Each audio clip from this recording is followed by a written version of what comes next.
Hey, hey, hey! Welcome sa Pinoy Advice, kung saan may boses ang mga tahimik at may pag-asa ang mga sugatang puso.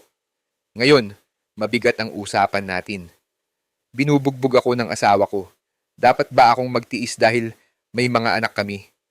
Kung ikaw ito, una sa lahat, hindi mo kasalanan na sinasaktan ka. Hindi mo kailangang tiisin ang pananakit para lang masabing buo ang pamilya. Kasi hindi buo ang pamilya kung wasak ka. Bago tayo magpatuloy, like mo muna ang video, subscribe sa Pinoy Advice at comment. Karapat dapat akong mahalin, hindi saktan. Dahil minsan, kailangan mong marinig yan muli. Let's talk, anak ka ng Diyos, hindi punching bag. Walang dahilan ang pananakit. Hindi kasalanan ng katamihan mo, ang emosyon mo, o ang pagiging babae mo. Abuse is a choice, and it's never your fault. God created you to be loved, not hurt. Pagtiisan ng hirap? Oo. Pero ang pananakit, hindi. Tinuturo sa atin minsan na tiis-tiis lang para sa mga bata. Pero tanungin mo, anong natutunan ng anak mo habang pinapanood kang sinasaktan?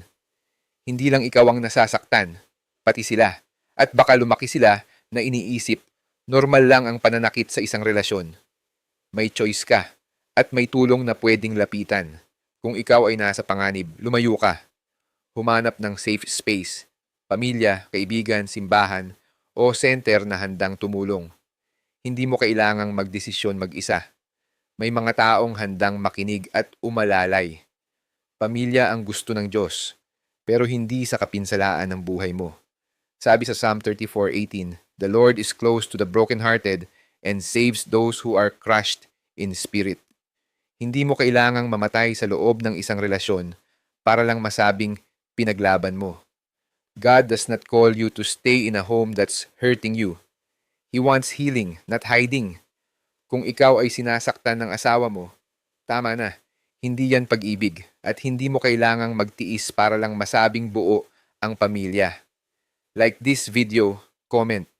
Pinipili kong lumaban para sa sarili ko at subscribe sa Pinoy Advice. I-share mo rin ito sa kaibigang nananahimik, pero tuluyan ng nasasaktan. This is Pinoy Advice reminding you, you are not alone, you are not weak, and you are not made to be broken.